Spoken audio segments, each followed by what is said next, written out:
Hi students, welcome to Neet Tricks. நம்ம இந்த வீடியோவில் என்ன பார்க்க போகிறோம் அப்படின்னா ரவுண்ட் 2 கவுன்சிலிங்கான ரெஜிஸ்ட்ரேஷன் நம்மளுக்கு லிங்க் ரிலீஸ் பண்ணிட்டாங்க நோட்டிஃபிகேஷனாக. அதை நம்ம எப்படி ஒர்க் பண்ணணும் அப்படிங்கிறதான் பார்க்க போகிறோம், எப்படி அப்ளை பண்ணணுங்கிறதான் பார்க்க போகிறோம். வாங்க வீடியோக்குள்ளே போகிறதுக்கு முன்னாடி நம்மளோட நீட் ட்ரிக்ஸ் சேனலை சப்ஸ்கிரைப் பண்ணிக்கோங்க, கூடவே இருக்கக்கூடிய பெல் பட்டனை கிளிக் பண்ணிக்கோங்க. அப்போ தான் நம்ம போடக்கூடிய வீடியோ உங்களுக்கு நோட்டிஃபிகேஷனாக வரும். ஃபர்ஸ்ட் ஆஃப் ஆல் வந்து tnmedicalselection.inங்கிற வெப்சைட்குள்ளே போகணும். க்ரோம்குள்ளே போனீங்க அப்படின்னா யூஜி கோர்சஸ்ன்னு இருக்கும், அதை கிளிக் பண்ணி உள்ளுக்குள்ளே போகணும். ஃபஸ்ட்டு நீங்கள் tnmedicalselection.inங்கிற வெப்சைட்குள்ளே போனீங்கன்னா ஃபஸ்ட்டு பேஜ் இந்த பேஜ் தான் வரும்.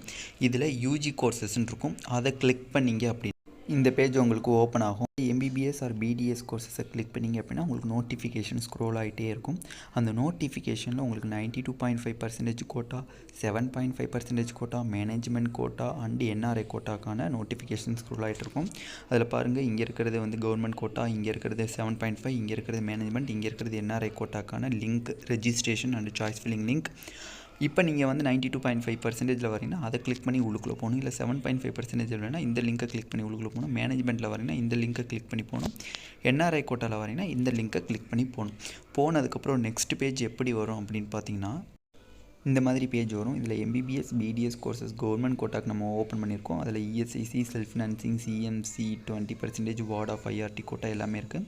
அதில் கிக் ஹியர் டு லாகின் இருக்கும். அந்த கிளிக் ஹியர் டு லாகினை கிளிக் பண்ணிங்க அப்படின்னா என்ன பண்ணணும் அப்படின்னா இந்த பேஜ் மாதிரி இந்த பேஜ் ஓப்பன் ஆகும் உங்களுக்கு. இதில் உங்களோட அப்ளிகேஷன் நம்பர், பாஸ்வேர்டையும் போடுங்க. இப்போ ஒருத்தவங்க மெசேஜ் பண்ணியிருந்தாங்க, கால்வும் பண்ணியிருந்தாங்க. பாஸ்வேர்டு போட்டால் எங்களுக்கு ராங் பாஸ்வேர்டுன்னு வருது. நாங்கள் ரீசெட் பாஸ்வேர்டை கொடுத்து நீங்கள் ரீசெட் பாஸ்வேர்டு புதுசு ஓப்பன் பண்ணிக்கோங்க. அப்போ அப்ளிகேஷன் நம்பர் இதில் பாஸ்வேர்டை போட்டு உள்ளுக்குள்ளே போனீங்கன்னா நெக்ஸ்ட் பேஜ் இந்த மாதிரி தான் ஓப்பன் ஆகும். இந்த மாதிரி உங்களோட அப்ளிகேஷன் நம்பர், பேர், ஜென்ரல் ரேங்க்கு, கம்யூனிட்டி ரேங்க்கு, அடுத்து உங்களோட கேட்டகரி ரேங்க்ஸு எல்லாமே இப்படி இந்த மாதிரி ஓப்பன் ஆகும். இதில் வந்து don't share your login ID, password and OTP to any one. உங்கள் உள்நுழைவு ஐடியை எதையுமே வந்து யார்ட்டையும் ஷேர் பண்ணக்கூடாதுன்னு சொல்லிட்டாங்க. அதை க்ளோஸ் பண்ணி ஸ்க்ரோல் பண்ணி பார்த்தீங்க அப்படின்னா உங்களுக்கு நெக்ஸ்ட் பேஜ் இந்த மாதிரி ஓப்பன் ஆகும். இந்த பேஜில் ரெஜிஸ்ட்ரேஷன் கம்ப்ளீட்டட் 17/11/2022 2 மணிலேருந்து 19/11 2 மணிக்கு வரையும் ரெஜிஸ்ட்ரேஷன் கம்ப்ளீட்டட் வந்துச்சு. எதுக்கான இந்த ரெஜிஸ்ட்ரேஷன் கம்ப்ளீட்டட் வந்திருக்கு அப்படின்னா ரவுண்ட் 1 கவுன்சிலிங்னு நீங்கள் ஆல்ரெடி ரெஜிஸ்ட்ரேஷன் அண்ட் பேமெண்ட் முடிச்சிட்டிங்க.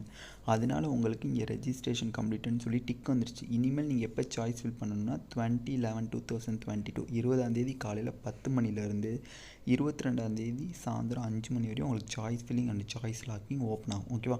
அப்போ நீங்கள் ரெஜிஸ்ட்ரேஷனுக்கு பேமெண்ட் எதுவுமே பண்ண தேவையில்லை. ஆல்ரெடி நீங்கள் ரவுண்ட் 1ல் ரெஜிஸ்ட்ரேஷனுக்கு பண்ண அந்த ₹500 நான் ரீஃபண்டபிள் அமௌண்ட்டும் செக்யூரிட்டி டெபாசிட்டுமே போதுமானது. அது டிக் அடிச்சிட்டாங்க. இனிமேல் உங்களோட வேலை சாய்ஸ் ஃபில்லிங் மட்டும்தான் பண்ணணும். ஓகேவா? இதுதான் வந்து step by step demo video போட்டிருக்கோம். இதுக்கப்புறம் நம்ம சாய்ஸ் ஃபில்லிங் ஓப்பன் ஆனால் மட்டும்தான் நம்ம சாய்ஸ் ஃபில்லிங் எப்படின்னு சொல்ல முடியும். இல்லைனா இதை கிளிக் பண்ணிங்க அப்படின்னா வராது. எதனால் அப்படின்னா 20ஆம் தேதி தான் நம்மளுக்கு காலைல 10 மணிக்கு தான் அது ஓப்பனே ஆகும். ஓகேவா? இதான் வந்து டெமோ வீடியோ. இந்த வீடியோ உங்களுக்கு பிடிச்சிருந்துச்சு அப்படின்னா நம்மளோட நீட் ட்ரிக்ஸ் சேனலை சப்ஸ்கிரைப் பண்ணிக்கோங்க, கூடவே இருக்கக்கூடிய பெல் பட்டனை கிளிக் பண்ணிக்கோங்க. அப்போ தான் நம்ம போடக்கூடிய வீடியோ உங்களுக்கு நோட்டிஃபிகேஷனாக வரும். உங்கள் ஃப்ரெண்ட்ஸ் எல்லாத்துக்கும் ஷேர் பண்ணுங்கள். ஏன்னா இந்த டவுட்டு தான் வந்து எக்கச்சக்கமாக இருக்குது. ரெஜிஸ்ட்ரேஷனுங்கிற பாயிண்ட் வந்துருச்சுன்னு என்னென்ன பண்ணுறது அப்படின்ட்டு. அதனால் எல்லாத்துக்கும் ஷேர் பண்ண, அதனால் ஒரு பயப்பட வேண்டிய விஷயமே கிடையாது. ஓகேவா ஸ்டூடெண்ட்ஸ்? தேங்க்யூ.